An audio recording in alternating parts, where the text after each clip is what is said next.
Hello, it's Jimmy here at O'Reilly's. So we're almost like a Groundhog Day story here again. We have a Ford Transit Custom and it has had a new DPF fitted. Okay, so shortly after new DPF was fitted, a couple of days or so, engine malfunction message comes up, engine management lights on. Again, I'm using the launch Eurotab 3. We got two codes there for the PCM.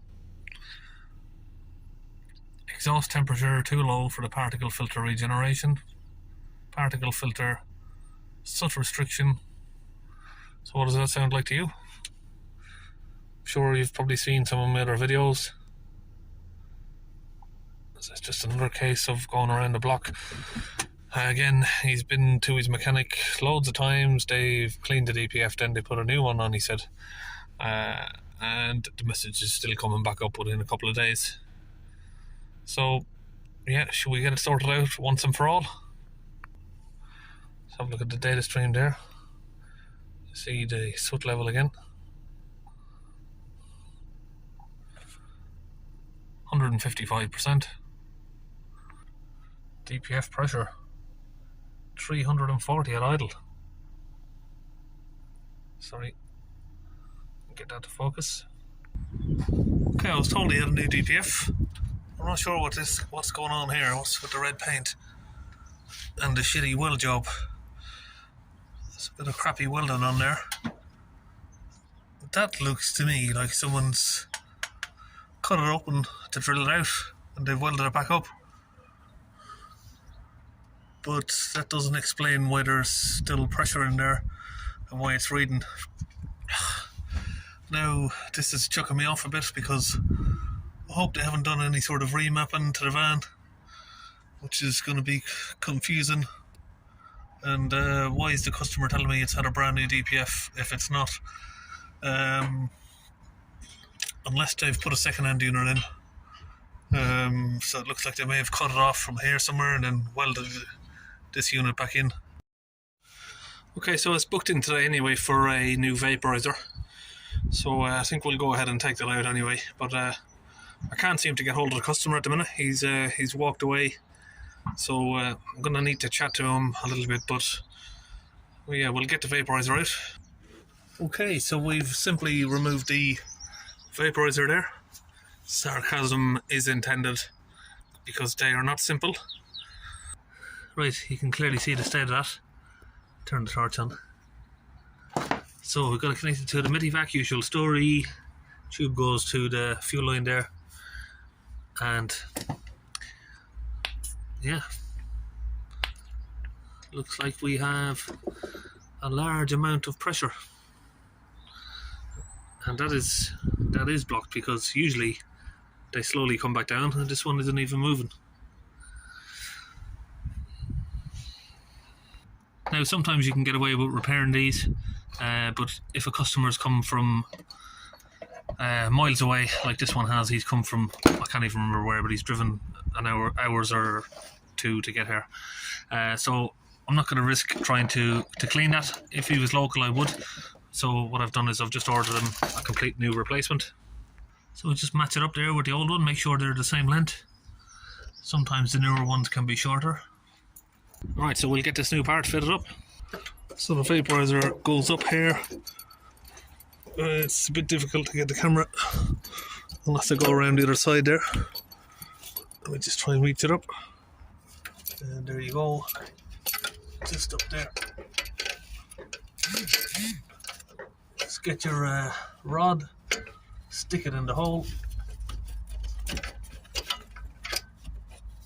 Might have to fiddle around to get it in. Once you're in, get your rod right in there. Once you've got your rod in, you can start screwing. Once it gets tight with your finger, you can then move on to a tool. Okay, we've finished up with our fingers. Now we can get our tool in there and screw it in. A little bit fiddly to get it in the right angle, but you know the drill. Okay, new vaporizers all fitted. Okay, the usual story. We've got the launch DPF cleaner into the launch DPF gun there. That's all ready to go in. So what I've done is filled it 50% with the fluid and the other 50% with water. Now the cup is all attached up to the spray nozzle and the compressor. So I just keep a couple of different size fuel lines to connect to different size DPF tubes, hoses, whatever you'd call them, pipes. Now I'll just fit that over there, just like that. We're under the van. DPF, we've got the pressure pipe there. I'm going to take off the hose. And we've just got that connected just like that. Now the customer has been back. I've just spoke to him, showed him this, and he has got a receipt that he paid for a new DPF, so I don't know what's going on there. But apparently the mechanic who done it is one of his best mates, so yeah, I'm never probably going to hear the real story about that one. Obviously I've advised him the pressure's high and it looks like someone's cut a hole there. So I don't know what's going on. I don't know if they've tried drilling small holes to relieve some of the pressure. Of course now I can do the DPF clean, but I can't guarantee what's going on with this DPF. So it might be a case that he's got to replace this. Specifically as well for an MOT purpose, that clearly looks like it's been tampered with, so that might fail an MOT. Okay, now we'll just squeeze the trigger, get the fluid in there.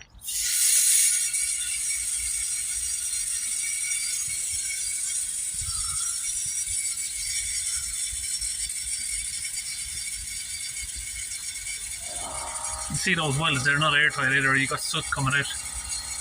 Oh, there you go. Just as I spoke. Look at that. What a crap job that was. So he hasn't welded up the top of the exhaust. Right, so that's done, the fluid's in there. Now, I'm not very confident with this fan. I just feel like I probably should have just refused this job, to be honest. But yeah, the customer has agreed for me to just do what we agreed, and he's happy to just pay me for what I'm done, so let's just carry on, I suppose. But it's a very strange one, this. It's been tampered with, and it's been tampered with on 5 different occasions apparently, so he just wanted me to continue with what I was doing, put the vaporizer on and clean it and see how it goes. Worst case scenario, looks like we might have this back to replace the DPF itself. Now, I haven't replaced the DPF in a good 6 years, I'd say. So it's going to be a first for a long time. Okay, so the fluid's in. Let's start it up and see where we are. Sorry, we've started up the engine there, so we're down already. How did it come down that quick? Let's hold the revs up.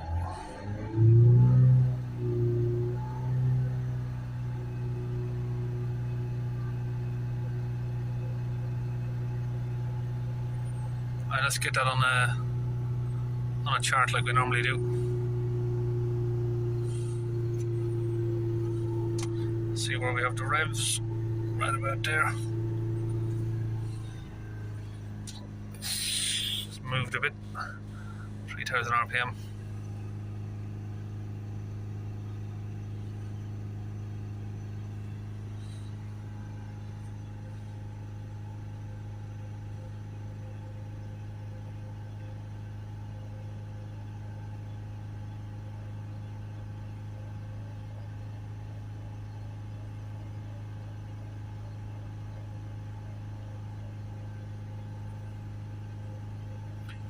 Perhaps it hasn't been drilled out. I don't know what's going on with this one.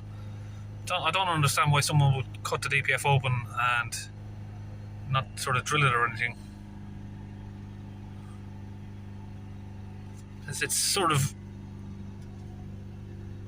the revs are dropping slightly. Just try and get it to hold steady above 3 there.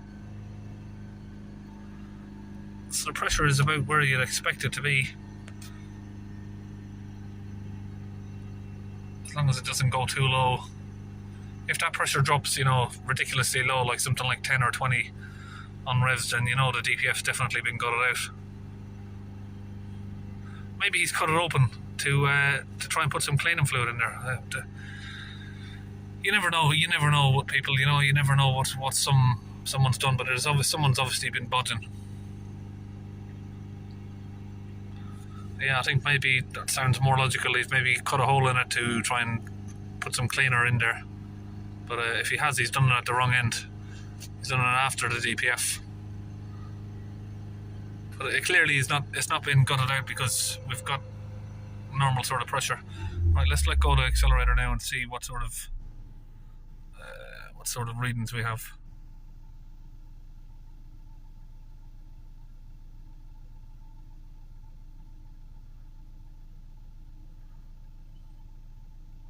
Yeah, we've got a decent reading there. Sorry, the screen just doesn't want to focus sometimes. Okay, we're back here, so we're gonna now, what we need to do now is tell it it's had a DPF replacement. Even it hasn't had a DPF replacement, but we're telling it it's had a DPF replacement. There is no way to say the DPF's been cleaned. You just basically say that the DPF's been replaced. So that just tells it that it's got a new DPF, and it'll start its calculations fresh.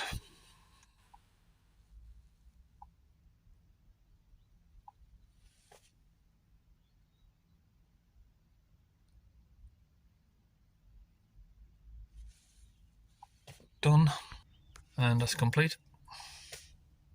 So what that does is, if we go back to the data there, and we go to was it Particulate Soot? Yep. Click on that. So that now goes back to 0. And we're going to go back to special functions, powertrain, control module, service functions, fuel vaporizer, prime. It's had a new vaporizer, so we need to prime the fuel up to the vaporizer, so there's no air in it. Okay, ignition's on. We'll start the priming. So just here you'll have the vaporizer pump. You can hear that pulsing. I hope you can. You can feel it pulsing, and you can hear it. If I touch the screen, hopefully you'll hear it. You can hear that sort of, and feel it is pulsing. Okay, now that new vaporizer is in and it's primed up, if we accelerate the van, we should see some smoke. Grey smoke, just like that.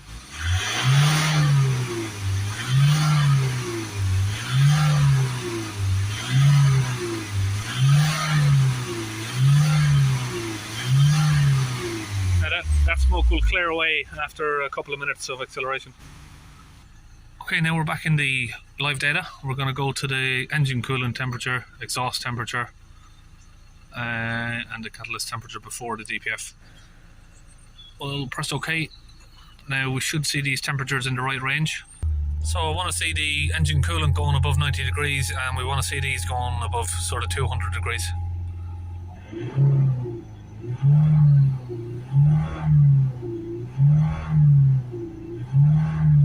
We'll just give it a few bursts of acceleration.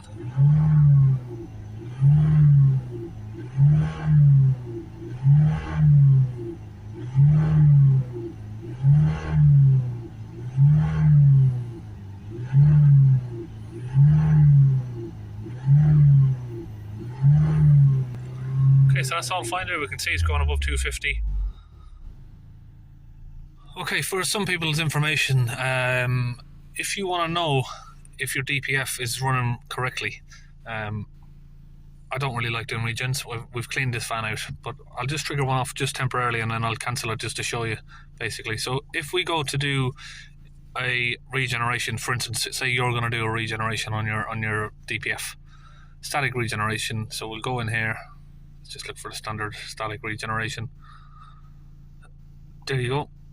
Carry out the procedure. Yep, it will reach above 500 degrees. So the DPF needs to go above 500 degrees to do the regeneration. Now, if it doesn't reach 500 degrees, it will say that your regeneration was unsuccessful, or halfway through, it will cut off.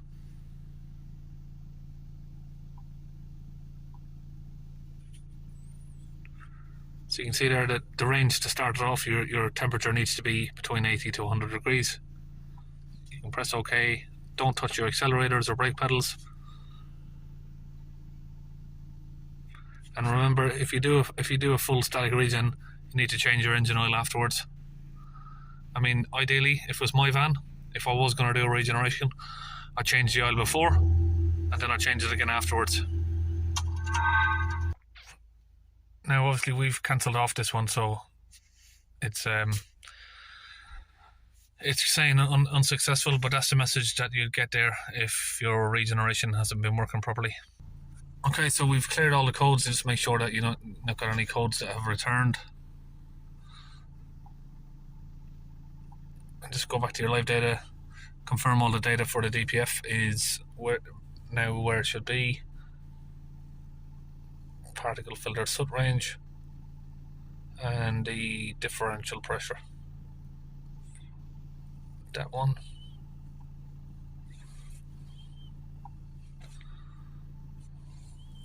Change that from bar to HPAs, which is the most accurate sort of type. Okay, we've got the DPF soot accumulations on 0. Pressure is around about 2. Now it looks to me like that is quite low for a transit. You know, it's difficult to get them down around 1 or 2 HPA. So I suspect the guy has drilled, a tiny small hole to let some of the pressure out and try and fix the DPF that way. But yeah, okay, well, we're all in sort of good parameters there. It's all sort of where it should be, so I'm going to tell the guy that we're done, and I'm going to suggest that he just changes his DPF, otherwise he might fail his MOT, or he can just leave it until his MOT is due, and then if it fails he can change the DPF. But I'm just not very happy with the situation on that, with the DPF being drilled out or welded basically. So yeah, very strange, confusing one, but we are just finished, so we'll pack up and we'll see you on the next video.